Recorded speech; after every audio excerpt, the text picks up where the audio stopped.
Enso me mo akwaba. Na Ghana months. Jumadi no ani ebi so de bra wo no. Say ye wo Ghana ye bosumi mu idie. De Ghana eye ma ye ne de bra wo. Nti wapom de fam ebi a meka say na wo champon bi Sudan na chi. Unim de eye.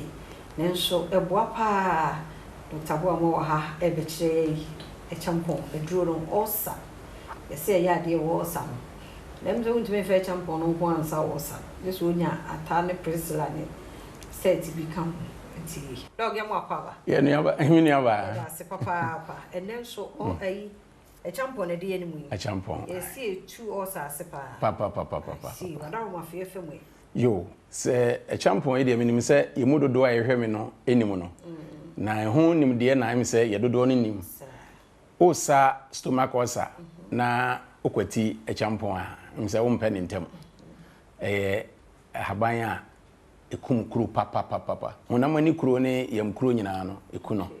na obi o stomach ulcer na se opese otu free ne ho so ana otu na se free ni padua no mu a obehia champon ibi na nye no nko a obehia haban be ti se ananse dokono we ne friend ananse dokono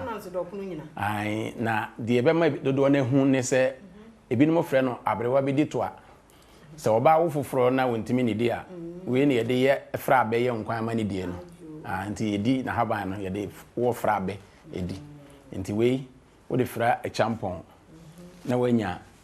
sa haban we say onye no bitter leaf no ye wona hodo mienu na oba ne be ma nti ye stomach ulcer de no ye be hia oba yi na obi a wo hwe me no be busa say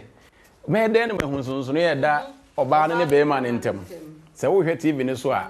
enu ne de ekura me nsa ni fan eye be ma de ekura me nsa be nkum ye oba eye dua kro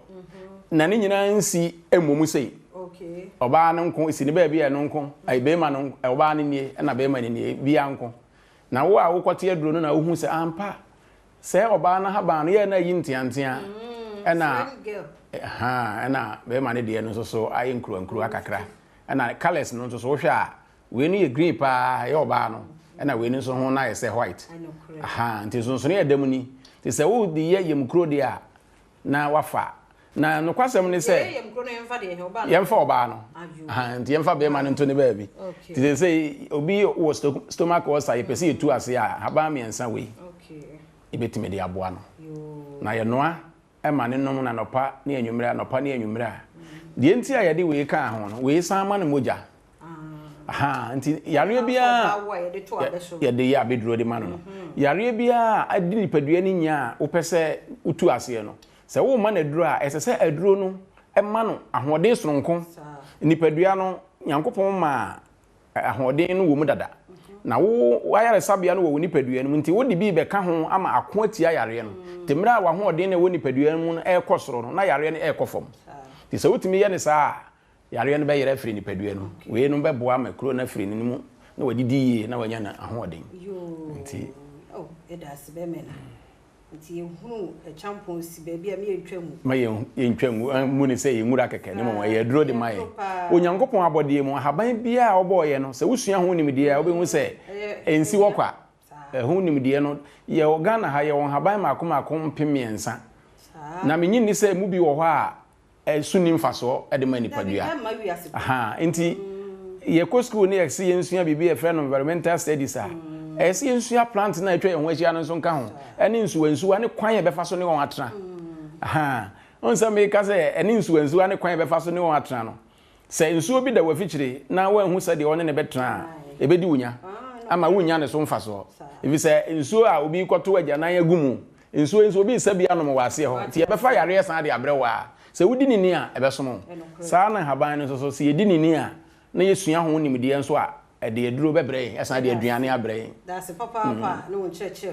my number no na ja nya we nko na aye na wo de bibiduro say nya radio so obi owo no mo no bibiduro ano pe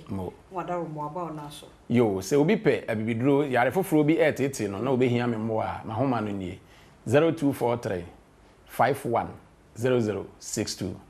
0243 51 0062 eda say Dr. Boamah no na yete no enka no ti mesro say bibidro de owo bibidro nko ade a adama no wa frɛ ne nakasa ti me fa unsi ha me de afia amankwa tamaklo